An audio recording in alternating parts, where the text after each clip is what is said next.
नमस्कार। आपके चैनल कहानियाँ दिल से में आप सभी का हृदय से स्वागत है। आज प्रस्तुत है भावना प्रकाश जी द्वारा लिखी बेहद भावपूर्ण कहानी तुम अकेली नहीं। अगर आपको भी दिल की गहराइयों तक छू लेने वाली भावपूर्ण और क्लासिक हिंदी कहानियाँ सुनना पसंद है तो कहानियाँ दिल से को सब्सक्राइब ज़रूर करें। आपका एक छोटा सा सपोर्ट हमें और भी सुंदर और भावपूर्ण कहानियाँ आप तक लाने की प्रेरणा देता है। तो चलिए सुनते हैं भावना प्रकाश जी द्वारा लिखी कहानी तुम अकेली नहीं। अम्मा जी के दिल में हजारों राज थे। जब कोई राज पचाना मुश्किल हो जाता तो अकेले में मुझे सुनाकर बच्चों की सौगंध देकर कहती कि किसी से कहियो मत। मैं मन ही मन हंस पड़ती। मुझे क्या पड़ी है, मैंने तो अपना काम करते हुए हूँ हाँ करा होता था, ठीक से सुना भी नहीं होता था। पर अब की चाची के यहाँ से आकर जो सुनाया वो किसी अनजान का किस्सा नहीं, गुड्डो की हकीकत थी। गुड्डो अब की वापस ससुराल जाए के समय बहुत रोवे थी। उसके घर वाले ने 2 और बीवियां रखी हुई हैं। अम्मा जी ने बताया तो मैं हतभ्रम रह गई। क्या क्या कह रही हैं आप? बीवियां मतलब?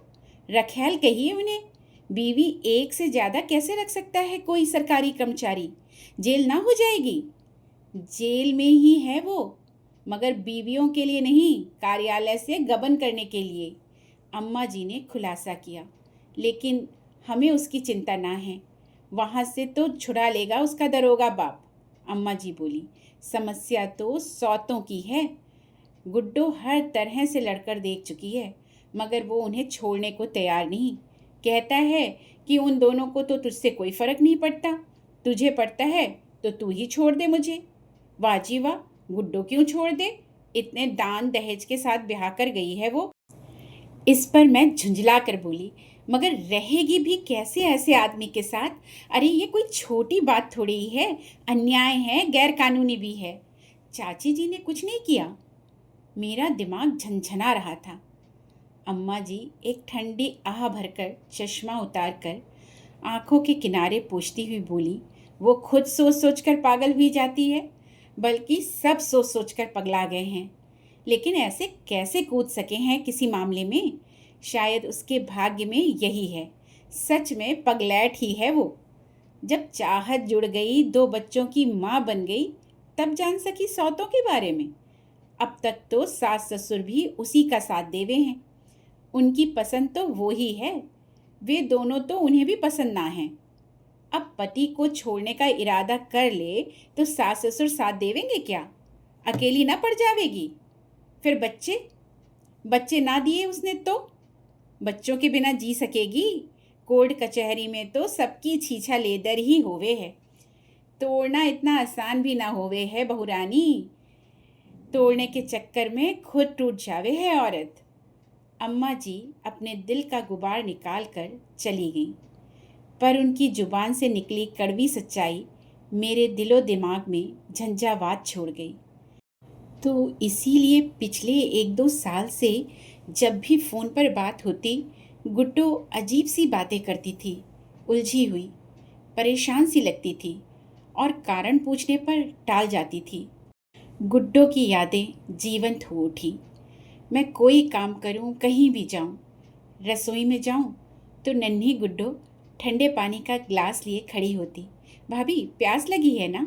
गुसल खाने में जाऊं तो कानों में उसकी मासूम आवाज़ गूंजती, भाभी चाय पी लो, ठंडे हाथ गर्म हो जाएंगे। गुड्डो मेरी चचेरी नंद है। संयुक्त परिवार में सास ससुर, चचिया सास ससुर और सब मिलाकर कुल 8 बच्चे।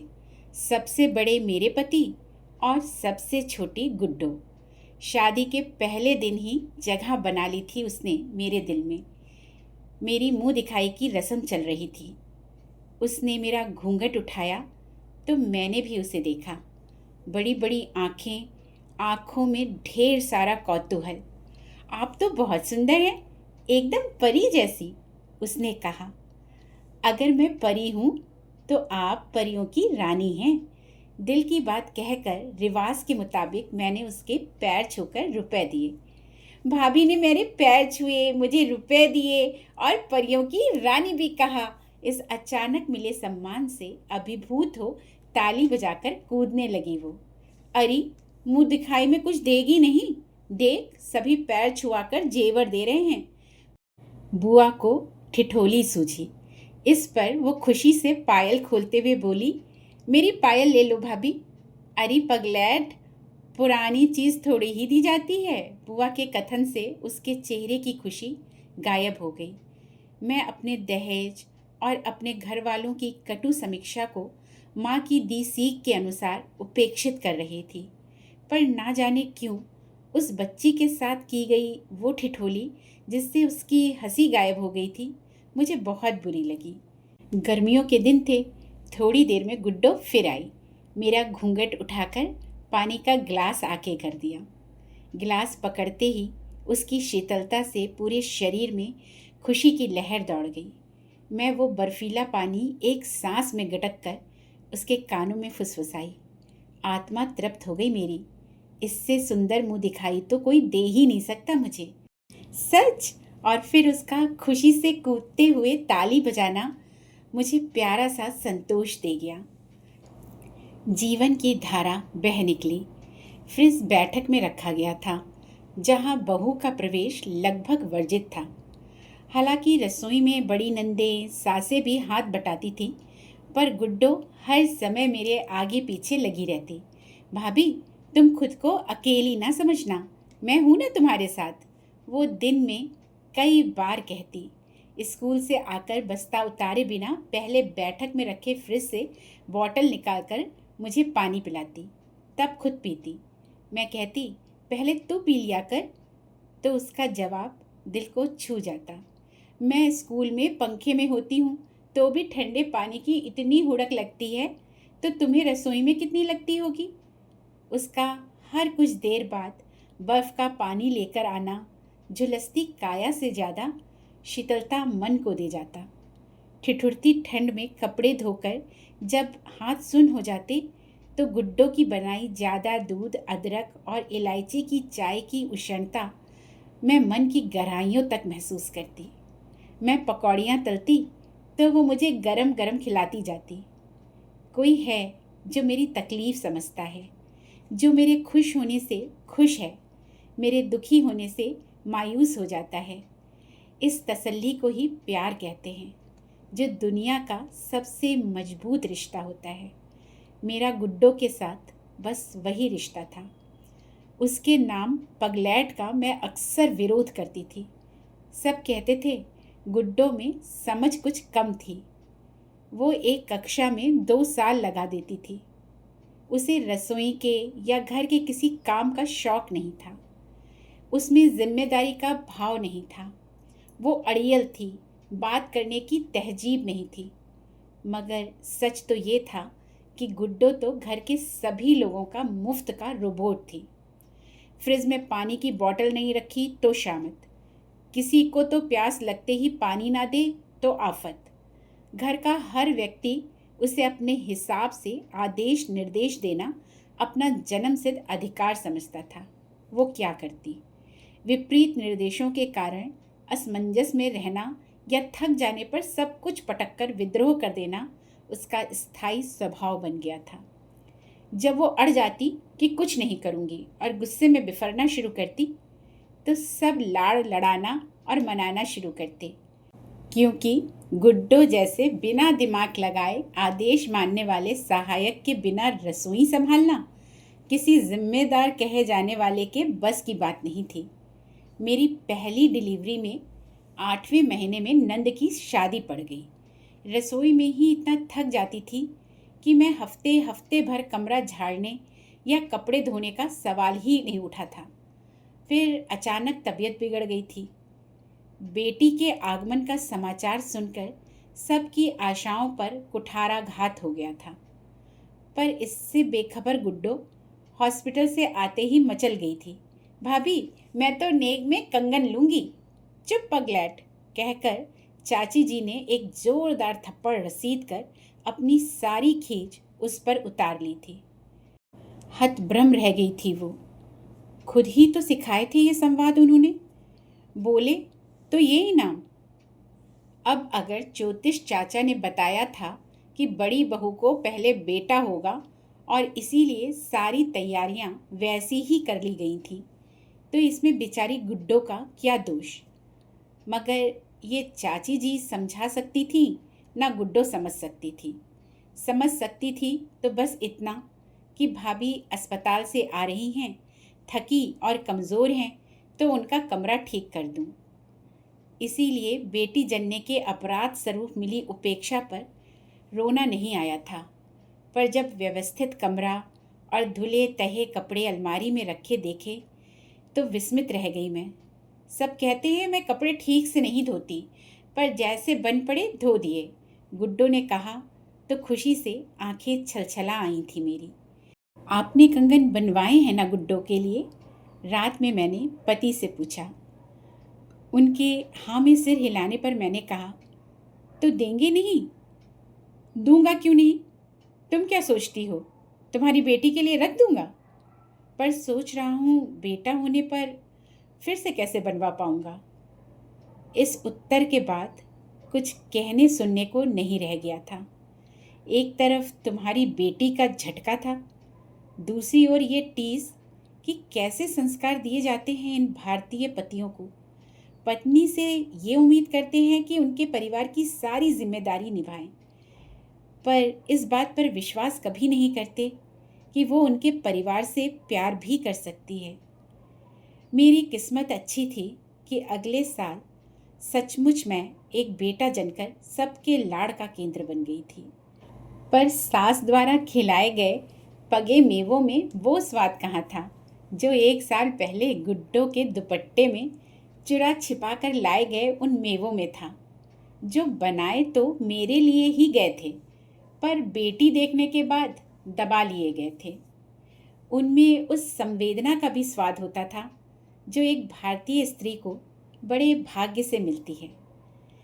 समय पंख लगाकर उड़ने लगा। मेरा जीवन भी अपनी धारा में सुख दुख की लहरों के साथ बह रहा था। एक लहर में ये टीस थी कि पति की कभी 2 पल साथ बैठकर सुख दुख बांटने की आदत ना थी, तो दूसरी लहर में ये संतोष कि 10 से 5 के कार्यालय के बाद ये सारा समय घर को ही देते थे।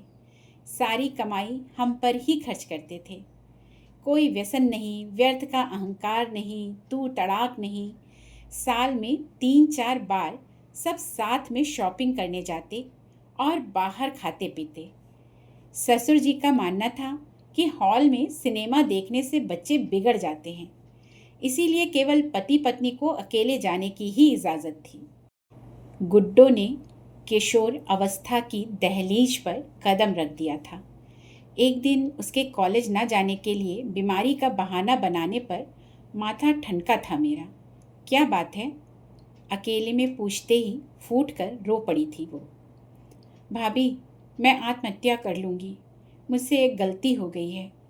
16 बरस की नंद से गलती शब्द सुनकर मेरा दिल बैठ गया, पर संभल कर बोली, देख मेरे सामने पगलैट वाली बात तो करियो मत, रो ले पहले फिर बता, कहकर मैंने उसे गले से लगा लिया।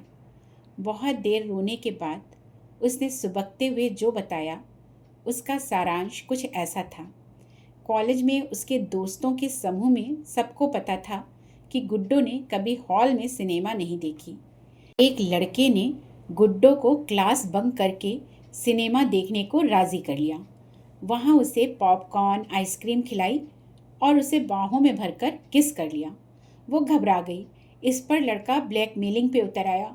वो कह रहा था कि इतने पैसे खर्चा किए वसूल करूँगा। गुड्डो के शब्द सिसकियों में खोते जा रहे थे। मैंने उसे प्यार से यकीन दिलाकर कि उसने कोई गलती नहीं की है, ये कहकर डराया कि आत्महत्या करने से आत्मा भटकेगी। वो सचमुच डर गई। फिर मैंने अपनी ज़िंदगी का सबसे एडवेंचरस काम किया। गुड्डो के साथ उस लड़के से मिलने गई। खुशकिस्मती से वो कायदे से समझाने, हाथ में 2000 रुपये थमाने और गुड्डो के 4 भाइयों का डर दिखाने से मान गया। पति ने जब गुड्डो की सूजी हुई आंखों का कारण पूछा तो मैंने कह दिया, अम्मा चाची को सिनेमा पसंद नहीं, भाई भाभी ले नहीं जाते, उसका भी मन करता है हॉल में सिनेमा देखे, इसीलिए रो रही थी। इतनी सी बात, मुझसे क्यों नहीं कहा? कहकर पति उसी दिन ससुर जी से अनुमति लेकर एक पारिवारिक सिनेमा के 3 टिकट ले आए। समय की धारा कब रुकती है? बहुएं आने के साथ घर में जगह कम पड़ने लगी तो चाची जी के परिवार ने उस शहर में बसने का निश्चय किया जहां उनके बड़े बेटे की नौकरी लगी थी।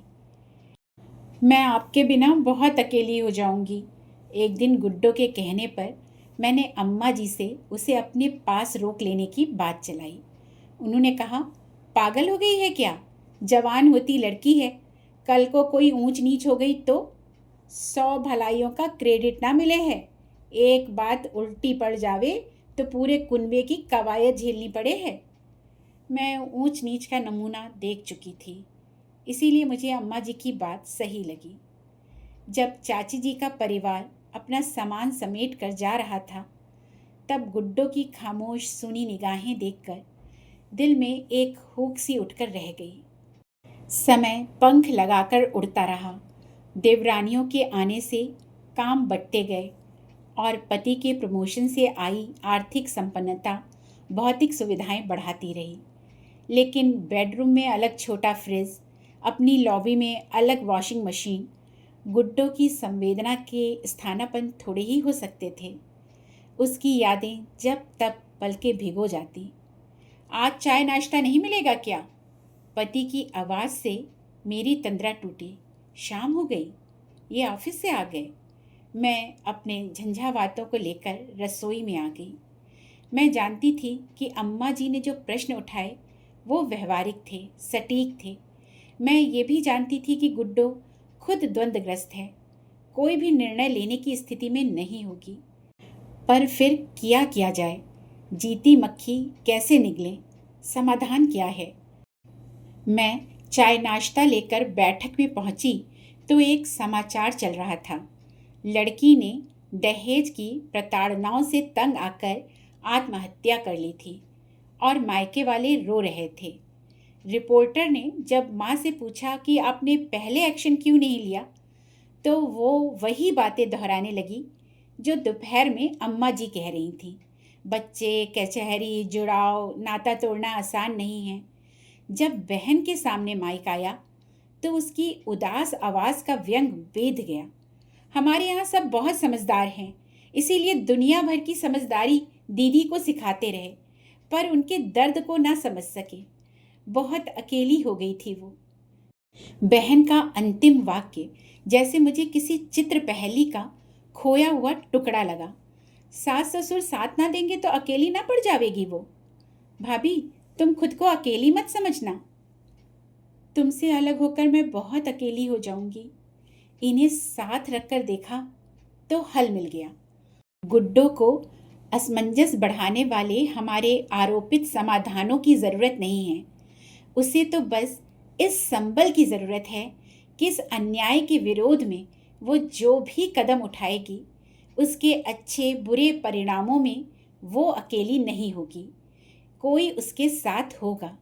जिस तरह मेरे कठिन दिनों में गुड्डो ये एहसास बनकर मेरे साथ थी कि मैं अकेली नहीं हूँ, मुझे अब बस उसके लिए वो एहसास बनना था। ये एहसास ही उसे वो निर्णय लेने का आत्मविश्वास देगा जो उसका दिल लेना चाहता होगा। ये एहसास ही उसे पति पर अपनी बात मनवाने का, दबाव डालने का आत्मबल देगा। मैं गुड्डो से बात करूँगी। वो जिस भी ढंग से इस अन्याय का विरोध करना चाहेगी, मैं उसका साथ दूंगी। जो भी निर्णय लेना चाहेगी, उसके परिणामों में कम से कम मैं उसके साथ रहूंगी और अधिक से अधिक लोगों को उसके साथ लाने की कोशिश करूंगी। इस निर्णय के साथ मैं गुड्डो को फ़ोन मिलाने लगी। अभी आप सुन रहे थे भावना प्रकाश जी द्वारा लिखी बेहद संवेदनशील और दिल को छू लेने वाली कहानी तुम अकेली नहीं। आपको ये कहानी कैसी लगी? अपने विचार हमें कमेंट के माध्यम से ज़रूर बताइए। और ऐसी ही भावनाओं से भरी सुंदर कहानियाँ सुनने के लिए अपने चैनल कहानियाँ दिल से को लाइक, शेयर और सब्सक्राइब करना ना भूलें। फिर मिलेंगे एक नई कहानी और नए एहसासों के साथ। तब तक के लिए दीजिए कहानियाँ दिल से को अनुमति। जय हिंद, जय भारत।